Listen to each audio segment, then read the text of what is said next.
Censorship has been going on since time began. It happened in Sumer, Akhenaten did it in Egypt, and it killed Socrates in Greece. But in 1557, the Pope decided this wasn't enough.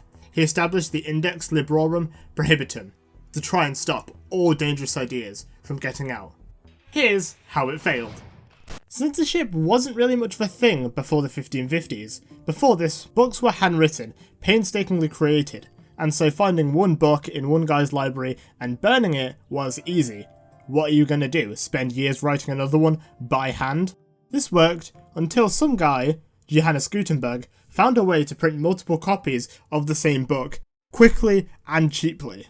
He had changed things forever, and somebody noticed. The Pope.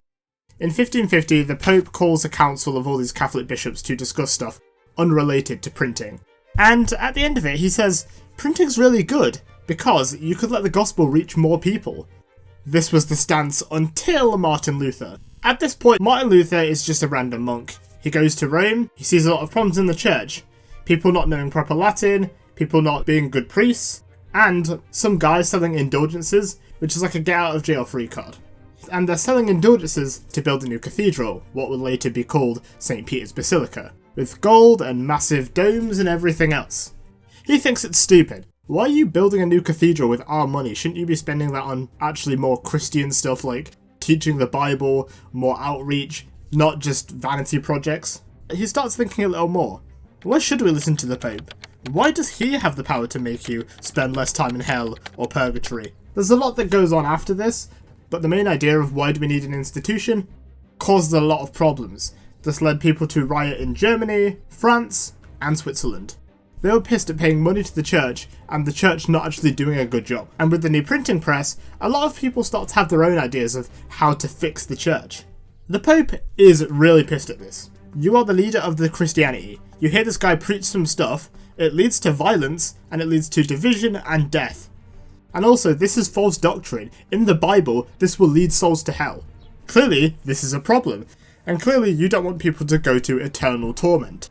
You need a way to make people realise what is correct and what is sinful. So, Pope Pius IV creates the Index Librorum Prohibitum. This is a list of forbidden books that good Christians shouldn't read. It's got the obvious stuff like Martin Luther, later John Calvin, John Wycliffe, but this is just a list of books. They needed a system to concretely say what should be banned. You can't just apply it randomly. There needs to be an order. There needs to be a system to determine what is bannable.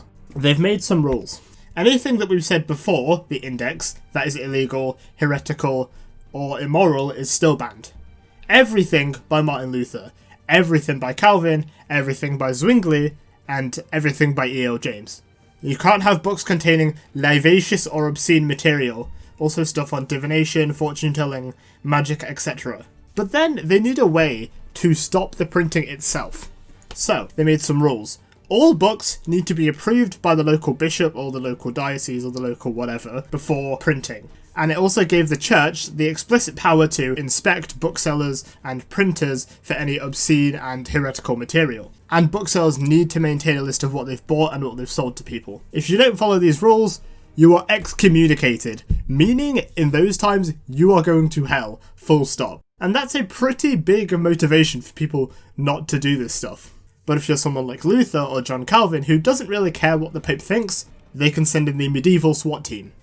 The Inquisition was set up to inquire about stuff that was against God, and they did that by torturing people, pulling them apart, putting them on a rack, and the old classic, burning people at the stake. All that stuff could happen to you if you buy or sell illegal books.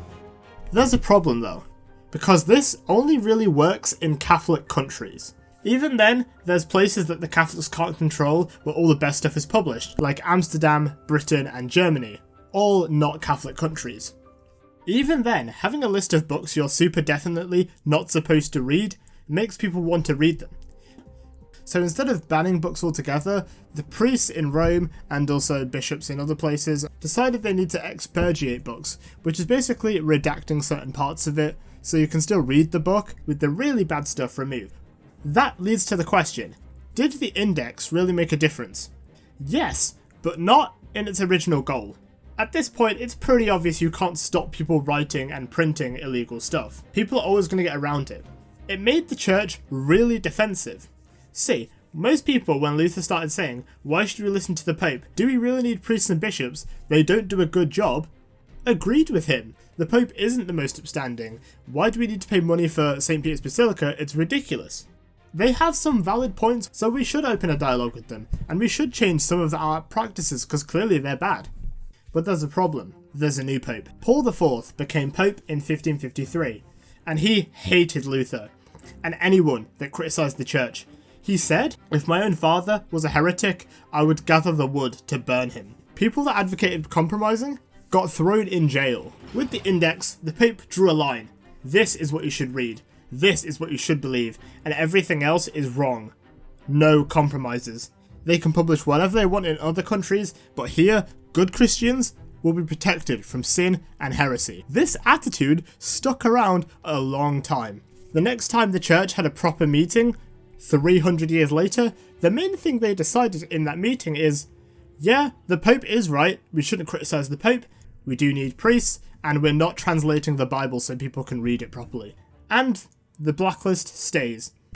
That was until almost 100 years later, in 1962. There's a new Pope, John Paul, and he decides this defensiveness can't keep going on. There's been 2 world wars and we're currently going through the Cold War. The people need guidance. We need to reach out to these people, bring the gospel back into their lives, give them a sense of meaning and hope. So he invites Catholics, Protestants, Eastern Orthodox, even Jews and Muslims, all from around the world to discuss what they can do to reach more people and be more open. After 3 years of furious debate, they decided they can let priests read the Bible to people in any language that the people speak.